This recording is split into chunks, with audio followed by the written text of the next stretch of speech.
Gobierno ha venido apoyando en cada una de las solicitudes posteriores las mismas.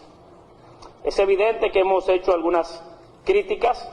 algunas sugerencias, hemos en algún momento también acordado,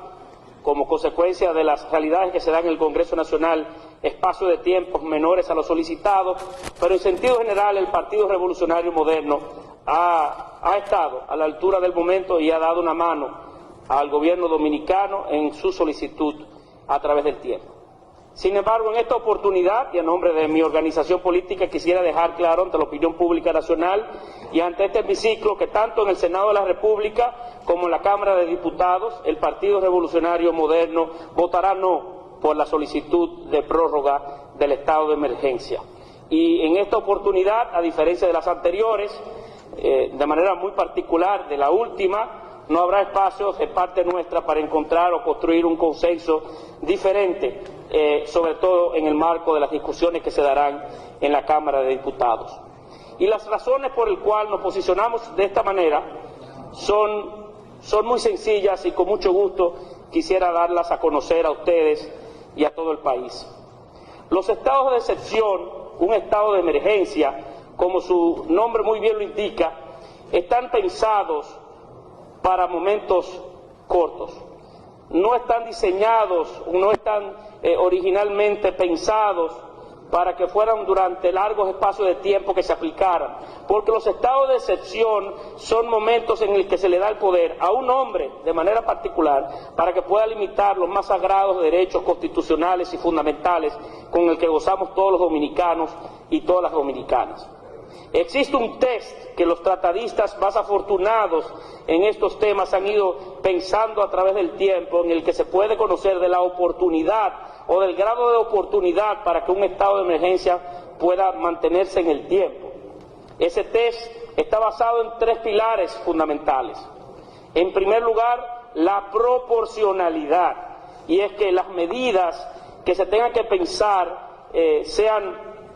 necesarias, un estado de emergencia o un estado de excepción para poderlas lograr. Sin embargo, en la medida que ha avanzado el tiempo y por las medidas que ha tomado el propio gobierno dominicano de ir aperturando la economía dominicana y dando muestra como por ejemplo la apertura casi por completa del comercio y teniendo días como el de las Madres, en donde inclusive autorizaron a que se aperturaran los grandes centros comerciales de la República Dominicana, parece que la proporcionalidad ha ido perdiendo también en el tiempo un tanto justificación. Son señales contraproducentes las que se envían al tiempo en el que hemos mandado a aperturar todo el país y solicitan sin embargo poderes excepcionalísimos para poder hasta conculcar derechos fundamentales. Otro de los pilares tiene que ver con el fundamento legal o constitucional de la medida. Y también en la discusión, aun cuando haya tenido originalmente cierto sentido la aplicación de un estado de emergencia, en las solicitudes reiteradas del gobierno, donde inclusive hacen silencio o omiten la idea de que la propia ley no permite que los estados de emergencia puedan ser mayores o iguales que las prórrogas originales o las solicitudes originales, entonces también ha ido perdiendo en el tiempo, se ha ido diluyendo en el tiempo la propia fuerza legal o constitucional de la solicitud, porque se ha hecho caso omiso a los mandatos de la propia ley. Y por tercero, y mucho más fundamental en esta discusión, como un tercer pilar, son la fiscalización del mismo. Es la forma en la que podemos contar o contabilizar que esos esfuerzos que hemos hecho como país, esa cesión de nuestros propios derechos hayan podido tener sentido en el tiempo. Y tanto por las compras y contrataciones públicas, con 8 o 9 escándalos que se han dado de manera reiterada, como también en las informaciones que surgen del propio gobierno sobre el manejo de la epidemia, dan cuenta de que ese tercer pilar también ha ido perdiendo toda su base o toda su fuerza. Es muy característico, da mucha pena inclusive, que el día mismo en que el gobierno dominicano manda a este Senado de la República una solicitud para prorrogar el estado de emergencia, es cuando más niveles de casos de contagio en la historia de la enfermedad haya llegado a República Dominicana. Más de 500 casos se han reportado en un solo día, el mismo día que mandan el estado de prórroga. Pero cada solicitud que se ha hecho durante el transcurso de la pandemia, es característico que esos días, los días previos, es cuando más casos se identifican. Y si tomamos, no, es así los retos que veamos la estadística, señor presidente de la comisión, con mucho gusto podemos verlo.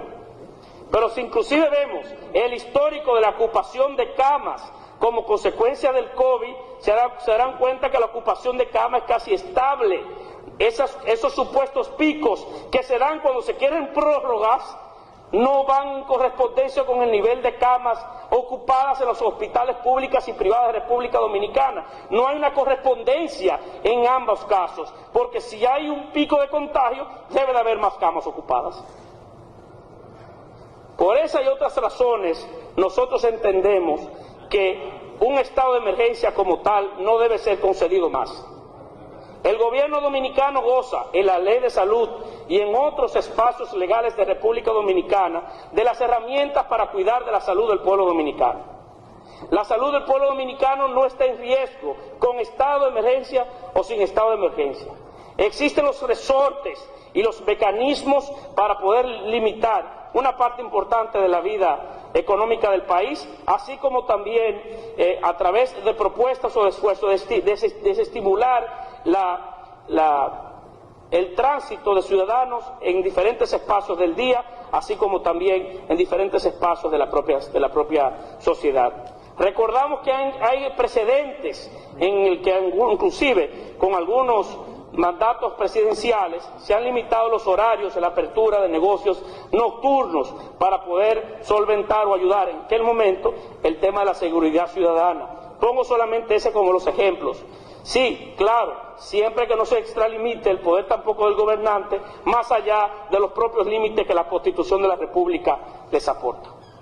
La salud del pueblo dominicano no está en riesgo. Este no es el tema en discusión el día de hoy, sino uno diferente. Es que se ha llegado un momento en la crisis en el que algunos quisieran mantener el estado de ánimo, de preocupación, de miedo y de intimidación en la sociedad dominicana para poder obtener capital político apenas a días de unas elecciones presidenciales y congresionales. Ese es un uso lamentable de un momento como el que vive hoy la República Dominicana, que requiere de un ejercicio responsable de la acción pública y no utilizar un tema tan difícil como este, que toca las fibras más sensibles del ser humano para poder sacar una rentabilidad política de la pandemia del COVID-19. Vuelvo a reiterar, estaremos siempre prestos a dar una mano, a colaborar de manera propositiva, a ser útil en esta discusión. Pueden contar con los esfuerzos del Partido Revolucionario Moderno, pero entendemos que en las decisiones y las fases que ha invitado el gobierno dominicano a ir aplicando, pierde un tanto sentido proporcional y de oportunidad mantener en el tiempo un estado de emergencia que no va a contribuir adicionalmente a las fuerzas o a las capacidades que se tienen para salvaguardar la vida de los dominicanos y las dominicanas, que siempre tiene que ser el norte de todas las fuerzas políticas del país y del gobierno dominicano. Muchas gracias. Tiene la palabra el senador Julio César Valentín.